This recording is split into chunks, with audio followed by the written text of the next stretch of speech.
Hello, Kopi podcast, episode 31.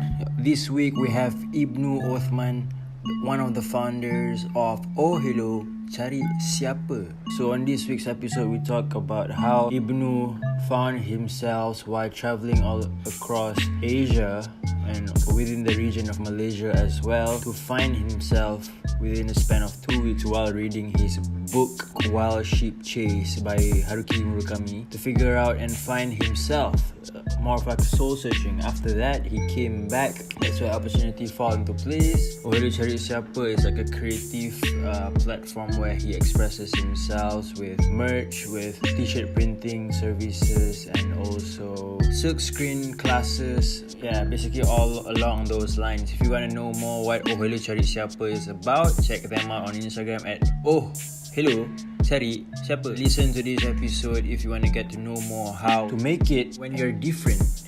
Sometimes we're just born differently, we're just wired differently, we're more comfortable with just being by ourselves or with a small group of people. And Ibnu is one of those pure souls who happen to shine when there's less people around, not so much of a crowded room. As always, follow us on Instagram if you want. Hello Kopi Milo. Thank you so much for your support. There's always a key takeaway, but you just have to listen closely, man. Even myself, I do that from time to time. I go back to like previous episodes, try to listen, try to get to know my guest better by listening to them in like a detailed manner, sort of figure them out better. Right, enjoy episode 31 of Hello Kopi Milo podcast. Lots of love, man. Milo Fico. This is Hello Kopi Milo podcast. Today we have the founder of Cari Siapa. Yeah. Who are you, man? How young are you, and how would you describe yourself? I'm not young. How should I describe myself? I'm Ibnu Othman. I'm 28. And I founded Cari Siapa, which is a multidisciplinary art studio. Okay. So basically we do prints first, silk screen, and then we venture into something else like merchandising and sculptures and other pop-up everywhere else. Yes. Right. Who is the person behind this Cari Siapa? How are you like, man? How would you describe yourself, your soul? Well, actually the studio is shared between me and another partner, Dian. Okay. But she's part-time in it because she's working at Snack Food. Okay. Full-time. Right. So it's both of us lah sebenarnya. It wouldn't happen if it's not both of us running it together. Okay. In the first place. So the first idea was between you guys. Yeah. And then you guys started it together. I mean, like, the opportunity came to me, and then and I decided to share it with Dian because running your own space is not easy. I thought it is going to be, but then after probably about 3 months running it alone, then I bring in Dian to just make it better, I think. How would you describe yourself in 3 words? Oh my god. I think that's it, right? Oh my god. Okay. How was your childhood like, man? My childhood. Yeah, you grew up in. I grew up in a very small town in Miri called Piasau. It's a very, very close community. So my cousin actually lived next to me. My grandparents lived next to me as well. So very family oriented, I feel, which is very surprising because now I'm not. Oh yeah, yeah. So, but I grew up in that kind of environment. All right. Very close up environment. My parents are very, very protective of me and my other siblings. We never allowed to go out from the house. The compound of the house. So, yeah. I was 13. So how was the transition from, was it Sarawak you mentioned? Sarawak, right? yeah. Oh, best, because I can lie to everybody saying that I live on a tree, I take sampan to pergi sekolah. Yeah. It's so funny how people, when I first, everybody was still a kid, I was 13, so it was fun. But transitioning seems to be okay, I think, because I go to KL every now and then before I move here, because my dad works require him to move around anyway. So not much. But then I think I'm losing my Sarawakianness. It's quite weird because when I go back to Sarawak, everybody thinks that I'm no longer Sarawakian because I lost all the the nooks and corners. Yeah. Like, but when I'm here, I'm always an outsider anyway because I'm a Okay. Sarawakian. So they always see me budak Sarawak. Have you always been this creative, like with the arts? Have you always been like a sort of like a child prodigy where people see you as the creative one and they encourage you as a young kid?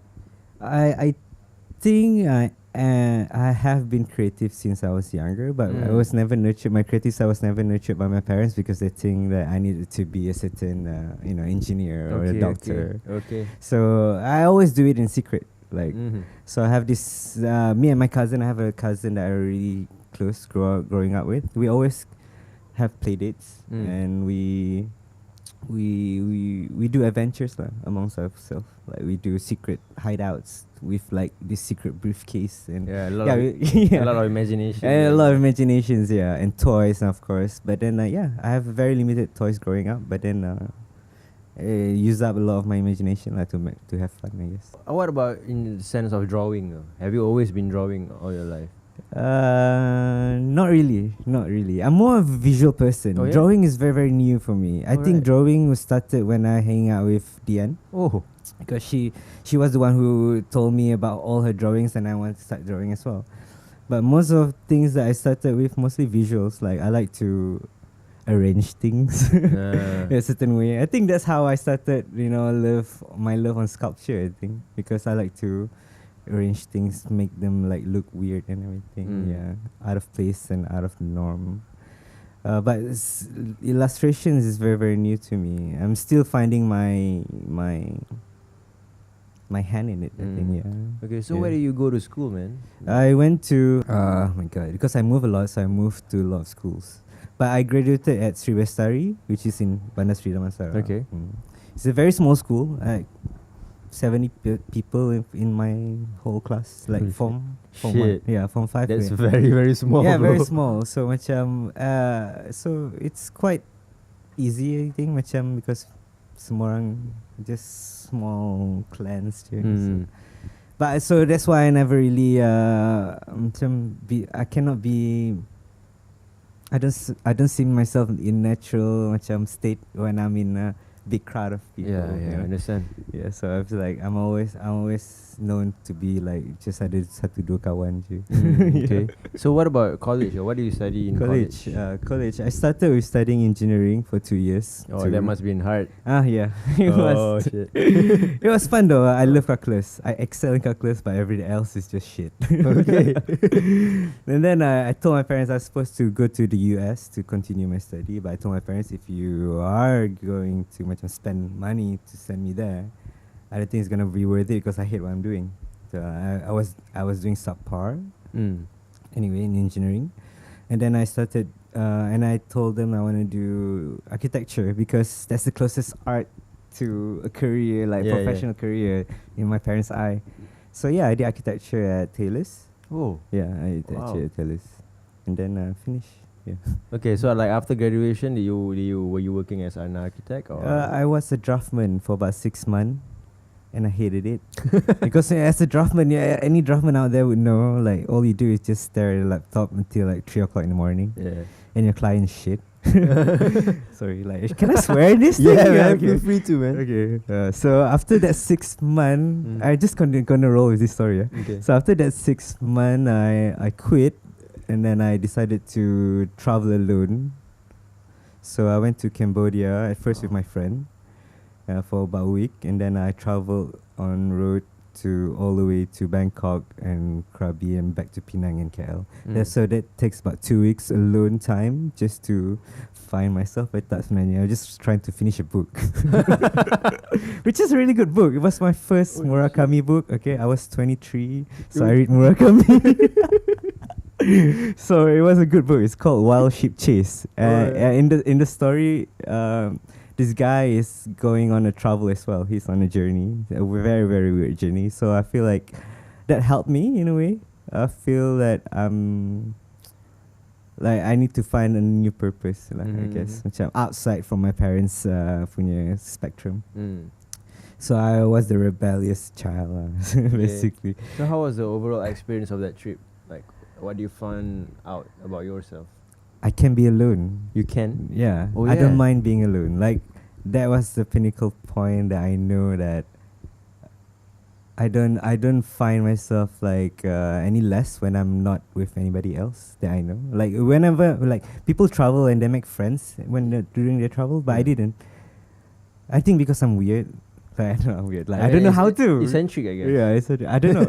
I don't know how to. I guess Yeah. because I'm so like I told you, I'm so used to be like have like very small close friends here. Yeah. So I don't know how to, be meeting new people. is very hard. Interact. Yeah, interact Yeah. with me. It's so hard. Because it requires a lot of small conversations. Yeah. It requires you to talk about Yeah. the things that are not actually important, but Yeah. you just sort of have to blend in. You know? I can macam play with along with that along with that line of conversation. Tapi Yeah. macam there's always need a trigger for me. Yeah. And that's why I have always macam have this one partner. Throughout my whole life, I always have this one partner who always push me to macam okay, let's go out. Oh, and yeah. it changes every year, every now and then because like you grow up and you meet new friends and everything. But there's always one. There's always only one. Like right now it's Dian. It's been here for a few years now. But then Nice. before Dian there was another girl. It's always a girl. Yeah. It's easier when it's girl. Yeah. So it's like, but yeah. So I'm always that. Yeah. Understand? Yeah. Cool. Okay. Where do you usually seek inspiration from, man? Like on a daily basis when you run dry.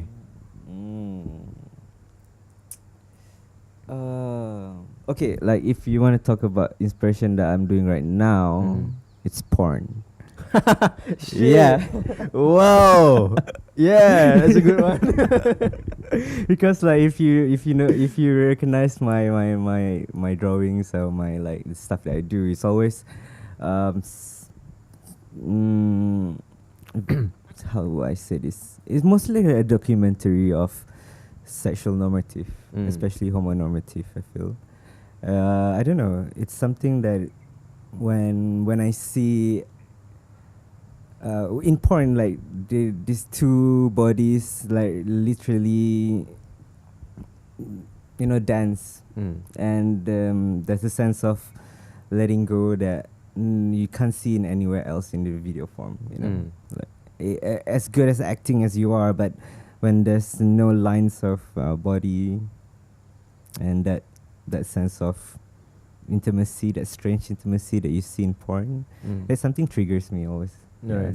There's a little bit like there's a lot of limitations in acting. Is that what you're saying? Yeah. So when you say free flow of expression, Yeah. like, Yeah. okay, Yeah. Yes. yeah, literally, yeah. Yeah, but yeah, my inspiration mostly come from porn.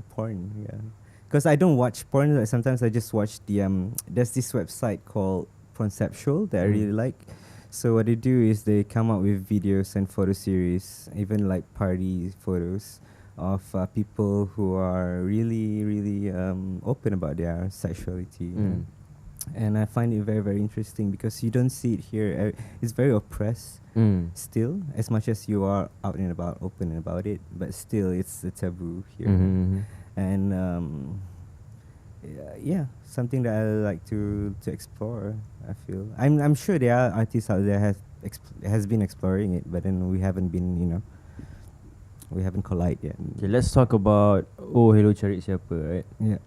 What was the real mission behind it when you started it? Was it solely heading towards the direction of t-shirt printing? You have that in the back of your mind, or not really? Not really. It was just an experiment for both of us, like me and Dian, because at the time we are still searching for what kind of medium we were going to work into, as an artist, as a working artist.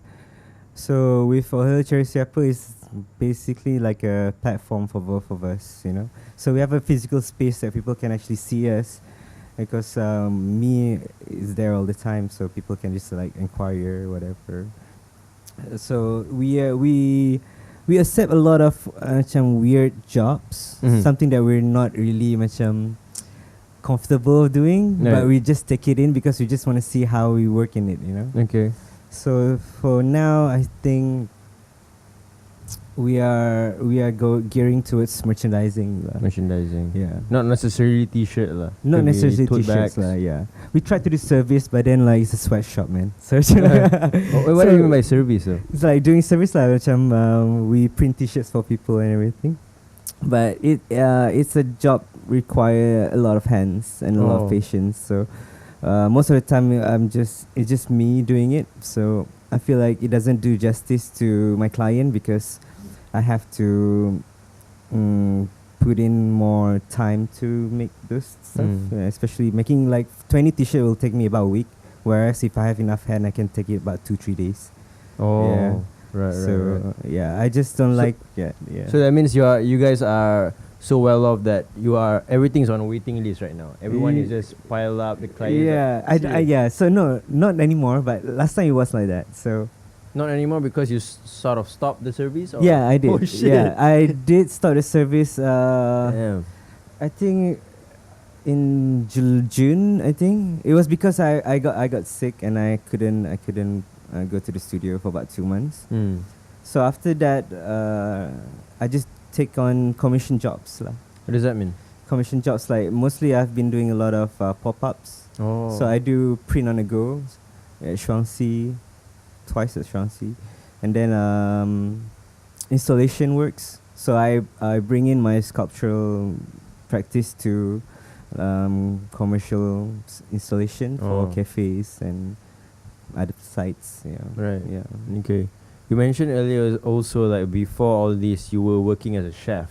Oh yeah. How was that? How did Was that fun. happen? So after my travels again, so I Yeah. went back home with no job. My Mhm. parents now have no idea what I'm doing. They're not confrontational, so they don't ask me. Oh, okay. So I just have to like deal with myself. So my friends who were staying with me at the time was applying for a job Okay. nearby my house at the time, Grumpy Cyclist. So I told him, oh, do you have any other opening? So why don't you just come to a bar with us tonight and then just ask them if there's a job. So I did. So I wait everybody to have two jug of beer first. Make them happy so senyum kan. Macam I just like slip masuk kan. So I slip masuk to Dian like, hey, I heard you like looking for another pair of hands. I'm free. And yeah, and then she said, okay, come to work the next day, I think. And I was asleep. So how was it like working in Grumpy Cyclist, man? It was fun. It was the most fun time I think in my 20s because Grumpy Cyclist was built amongst friends. I feel very very close tight relationship amongst the barista and the kitchen staff. Everybody was so young, so naive, and so their energy is just bam bam bam every day. So it was fun because it doesn't feel like you're working. It feels like you're hanging out with your friends and at the end of the money you get money. Yeah. Yeah. And a free flow of coffee, right? Yes. Free flow, that's a keyword. Yeah, we just mentioned coffee is very expensive now, but so to think about it. Yeah. So kitchen was fun and I always love cooking anyway. Oh, to begin with. Yeah, because I always cook myself stuff at home. And then so it wasn't not really much of a new thing lah. It's not really a foreign thing for me to be around kitchen. Okay. Yeah. So apart from that 2-week trip that you had, do you travel often? Not anymore. I used to. Where would be your most memorable place that you've been to? I think Bangkok. Bangkok. Yeah. Not nothing fancy like Paris or whatever. But like Bangkok. Yeah, Bangkok because every time I go there, I go on a different self-adventure, I feel. Because every time I go there, I'll come back with a lot of inspiration, I feel. Right. Yeah. And it's not about like how fancy the trip is, but it's the people, the energy, the stuff that you see, the stuff that you experience. For me, it's out of the world. Yeah, Bangkok is so crazy. I love it. Yeah. Yeah. So I mean, how different is it like from other places that you've been to? Like how does it provide you the spark? As much as Bangkok is so foreign because everybody speak Thai. Barely speak any English, and yet you feel that you are one of them. You're not really like so far away from them.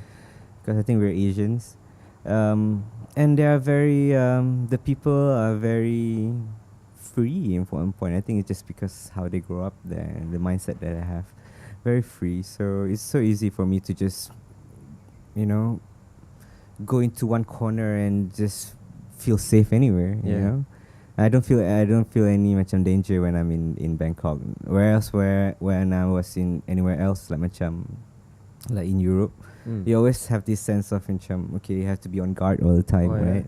But in Bangkok, I don't for some reason. I should be, but I didn't, and I'm okay. So I think that's the main reason why I like Bangkok. And that with that sense,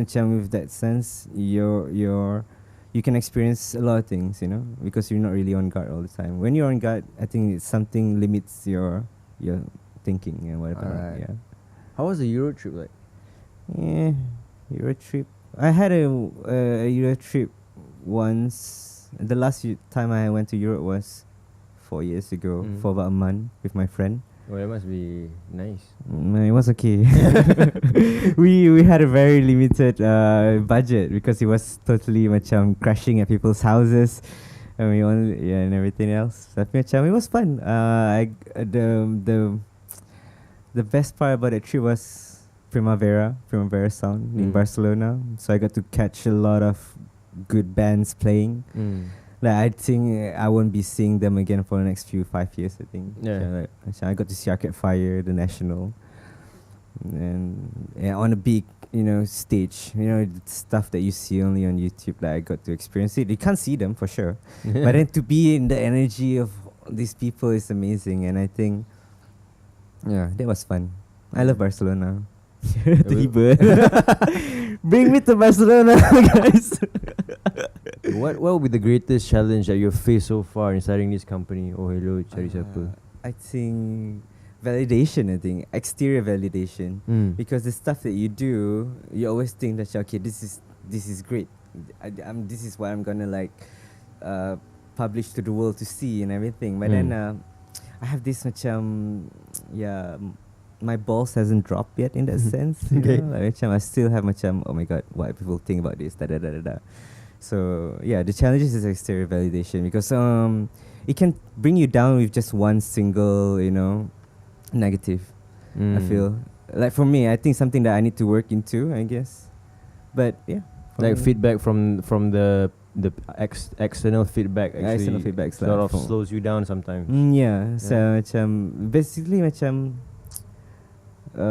don't know if this is gonna go mass. It can't go mass because Manpower one, and also the narrative of the stuff that we are all the narrative is quite niche, I feel. So and I can't go mass because I'm not a mass. I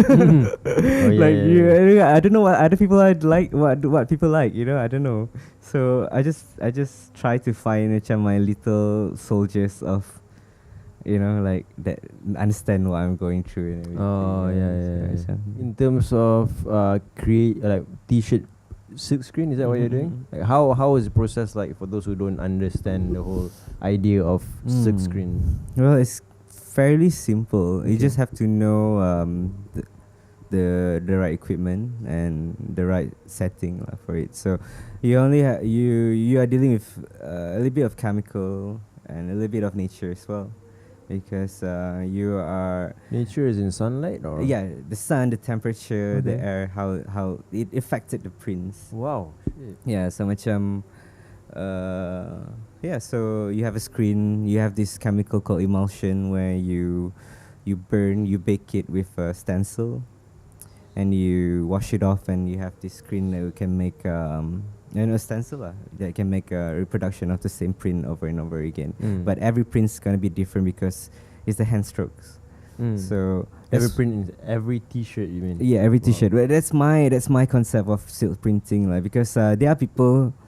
I have to deal with clients who wanted to have the same look in every single print, and it can be done, but it's fairly impossible for me because I'm doing it freehand.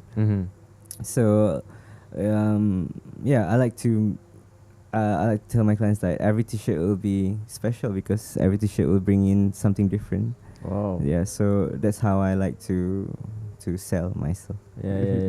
It's the uniqueness in Uniqueness of it, yeah. That's why I like prints, because Raksasa girls are the one that got me to do script printing. They actually doing it Yeah. themselves. They had a studio opposite Snack Food when I was working there one time. Mm-hmm. So they came in, these two, very alien-like girls, which I love. Because like, my God, who are these aliens? And then they took out their prints out of their bags, and I was like, oh my God, okay, I fell in love with it. Yeah. So much like, and then I went to their workshop. I had a few hours of workshop with them for a few weeks, and I started to do it at home.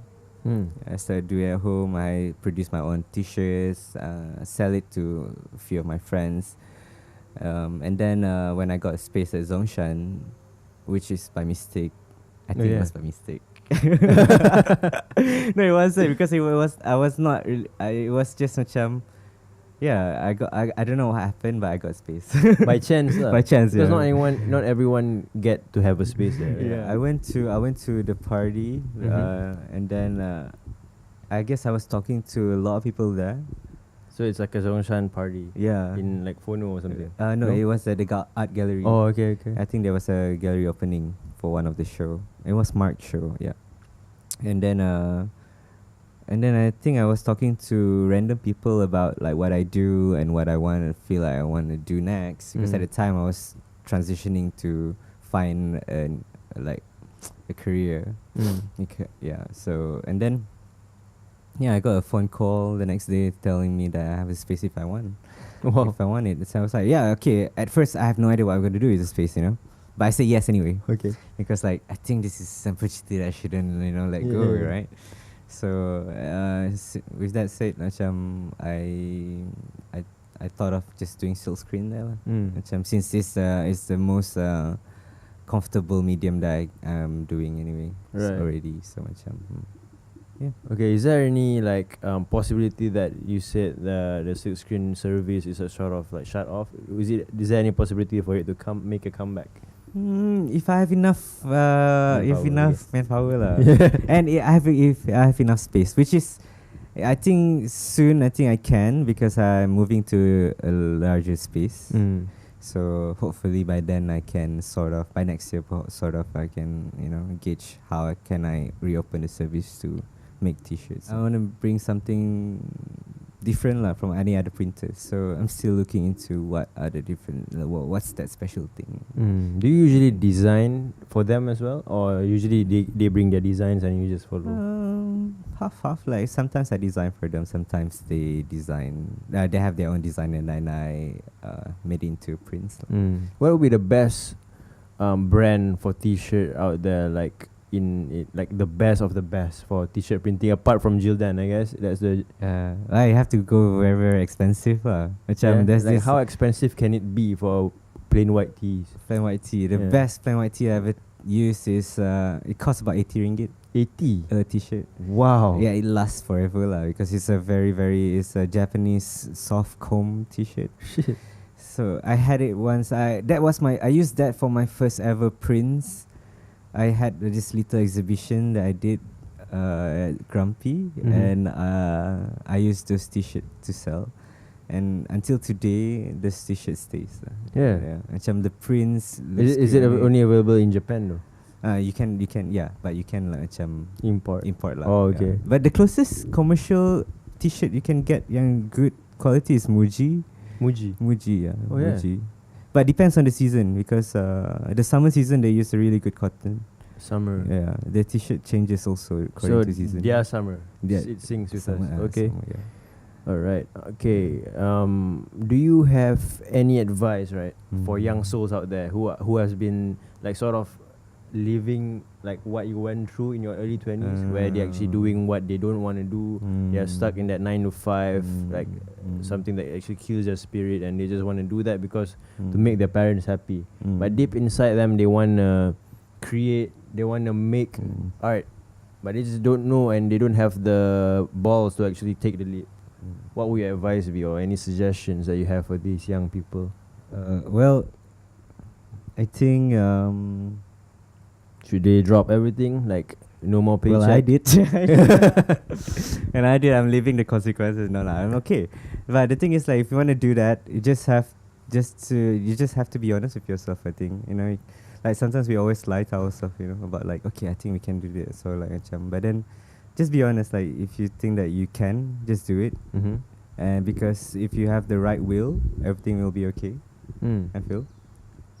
That willpower is just really important, and to be honest with yourself about like the conversation that you had in your head, you have to be honest with it. Because sometimes you think that these conversations that you have, this inner monologue, is always truth, very truthful, but it's actually not. Sometimes we tend to lie to ourselves.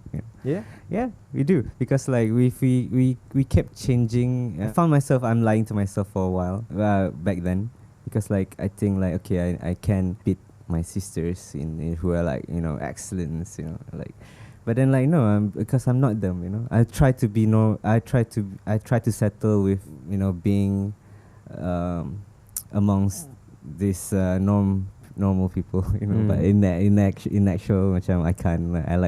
I am different in some ways, I feel. So I guess like the voice that you said you're lying to yourself is the voice that you are actually trying to convince yourself to be like everyone else. Yeah. So don't listen to that. Listen to the actual voice, the one that was there in the first place before everything started clouded up. Yeah, I think so. Because you, like I said, like that, and then also your will. Like, if you want to do it, there will be time that it's not going to be going your way. There are times that you have no money in your account and you don't know what to do. But then, like, that's the best time, I feel, because that's the crunch time for your creative processes.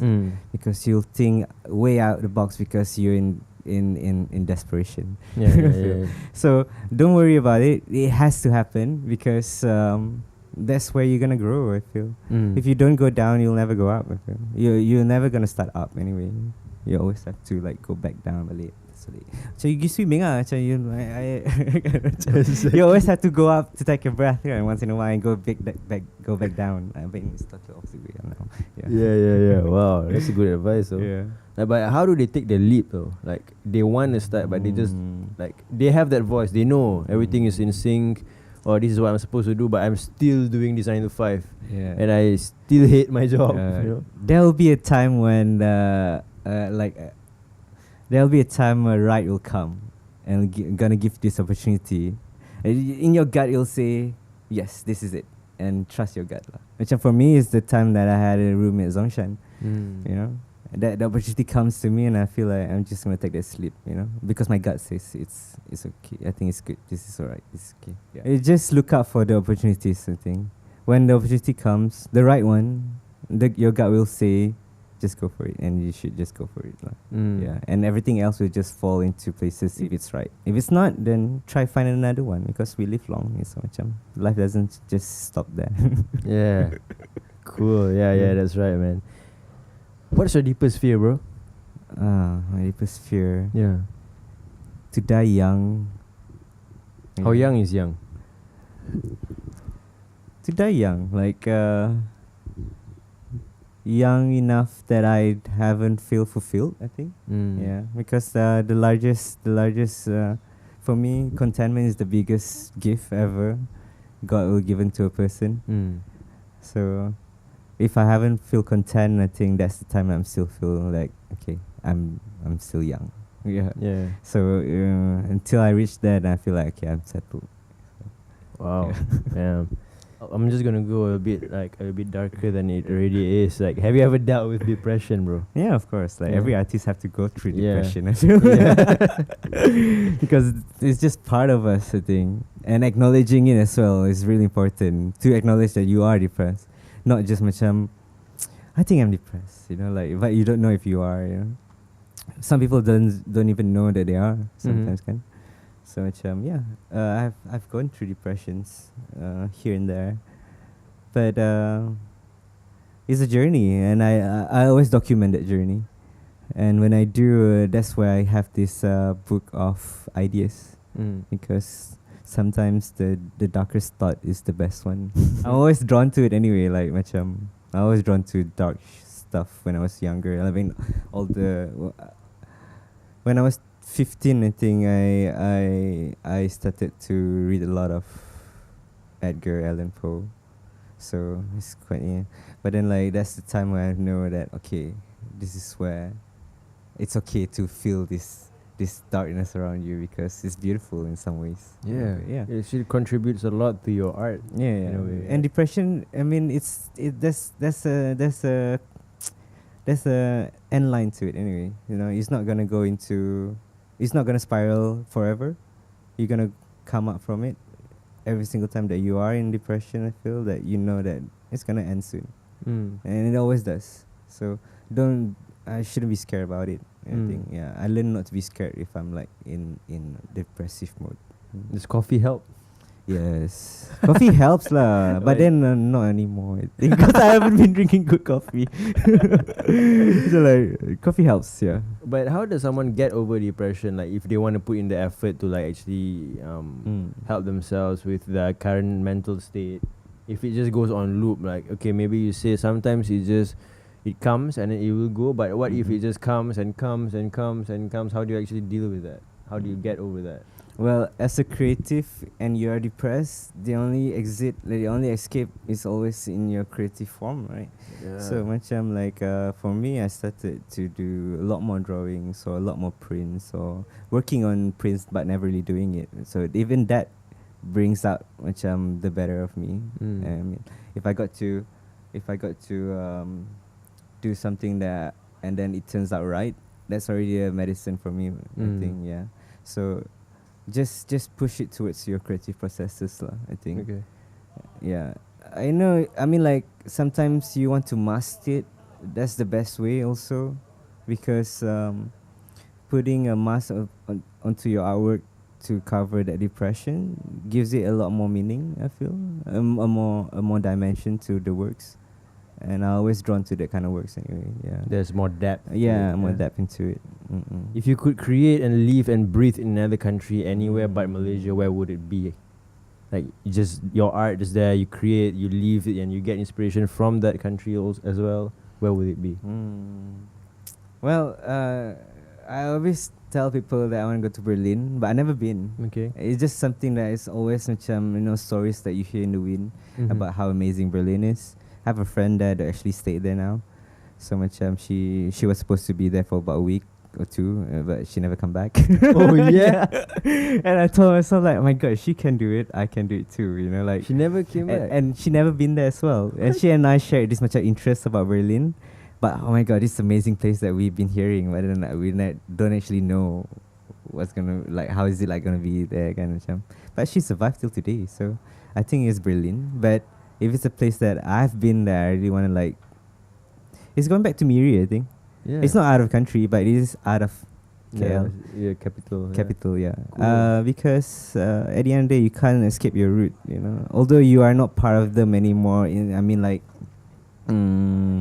mentally or whatever. But then there's something about a place that you're born, I think. Maybe because when you're born, you came with a lot of other stuff, right? Oh, and yeah, it was yeah. buried.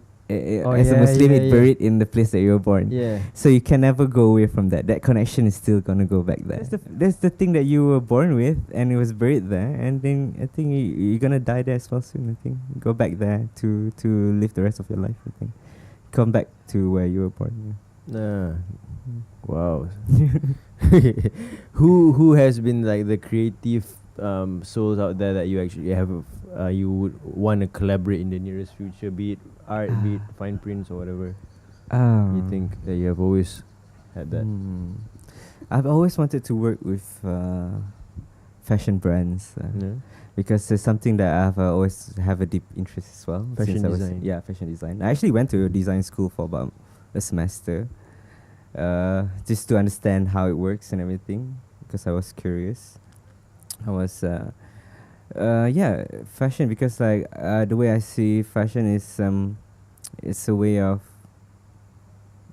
like, for me, I see as changing a form of a human being, I think. Yes. Oh. Yeah, I like that. I like the part of fashion in that sense, because you can and it's the most normative thing to do, to wear baggy or to wear skinny, right? And it changes the form of a human being. and it changes your persona, and it changes. It's so powerful. It changes you. It changes how you act. Just what you wear, I feel, and it's something that most designer understand, and it's something that I really want to go deeper into. I feel, yeah. So that's why I started with t-shirts. So hopefully, somehow someday you'll go toward that direction. perhaps, but not as a fashion designer. Okay. Yeah, but more into I just want to create something that is wearable. I think, yeah. Right. Making a scene. Like, what are your other interests like right now that people don't know of? Dancing naked in the room.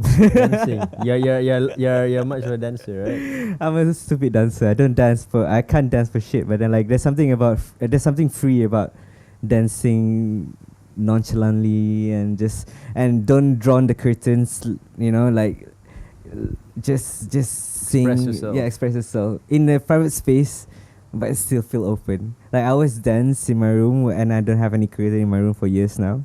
So I know my neighbors don't see it in any way. I mean, if they saw me like they're not gonna like knock on my door or whatever. Eventually, like there's something liberating about dancing in a private space, but still feel open anyway. But still in an open space anyway. So like, yeah, that's my interest now. It's something that I really like to do because it's good for your soul. Are you looking into performing, like Yeah. theatre, dance performing? Yeah. So me and Dian, we like to dance like macam like acara dancing tak serupa ni. You know? Like we dance but we're not in sync. Okay. But we just keep on dancing anyway. So yeah, it's something that I really wanna venture into, and I think we have been contacted. Really? Wow. To open the dance floor for a DJ set. Because you have to understand, if it's a dream pop, poppy, dream pop or disco night, you barely see anybody dancing on the dance floor at first place. It has to be somebody needs to start the dance floor again. Okay. And if they do, they were just like, okay. So I just go and they just like crack open the dance floor. Yeah. Shit, the energy. Yeah.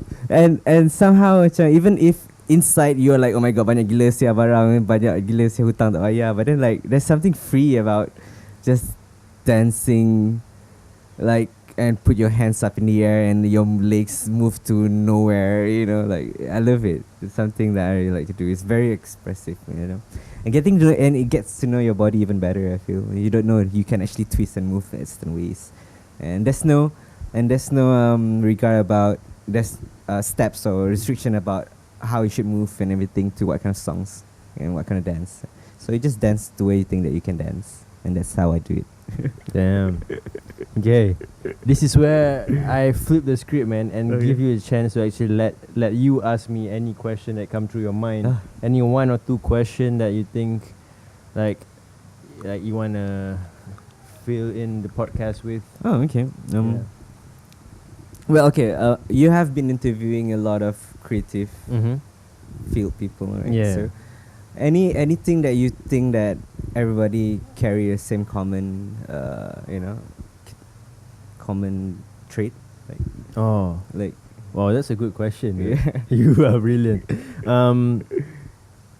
There is, everyone goes through like the hero's journey. Like somehow in the arts and the creatives, people are not very, like the family members, probably us in Asia, are not very supportive.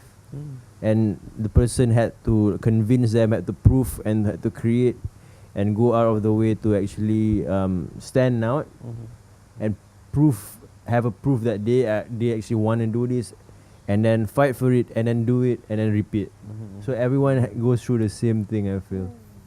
Yeah, so I mean the benefits of like putting this content out there is actually for those who are not yet there, can actually find strength to seek inspiration from these like you, seek inspiration people like you went through that 2 weeks and you found yourself, and then now you're here.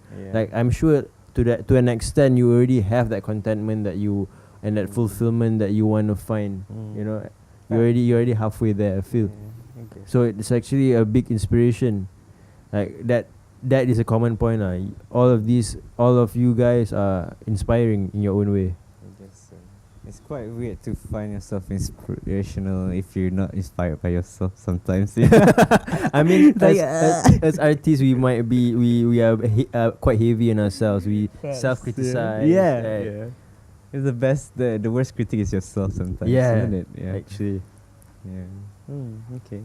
Okay, before I go to the last question, how can people find you and your artwork or get in touch with you or collaborate?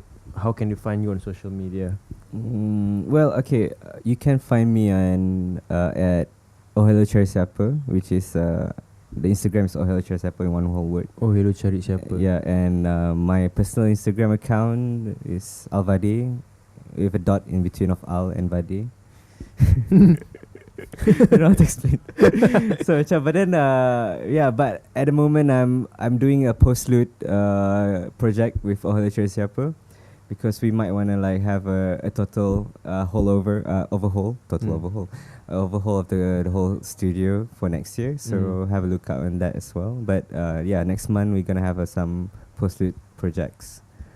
Yeah, so have a look out. If I was like, if once the service is open, I'll be the first man to send in my prints like for hello Kopi ke Milo. Oh really? Yeah. Or maybe like, oh hello cari kopi ke Milo. Yeah, man, tu pasal. Oh hello cari kopi ke Milo. Boleh. Yeah, man. it's something that I wanna. Because I value the differences between the t-shirt. I value the like, I don't like the same things as other people. So that's why I feel in sync with your artwork, with whatever projects that you have that I saw on social media.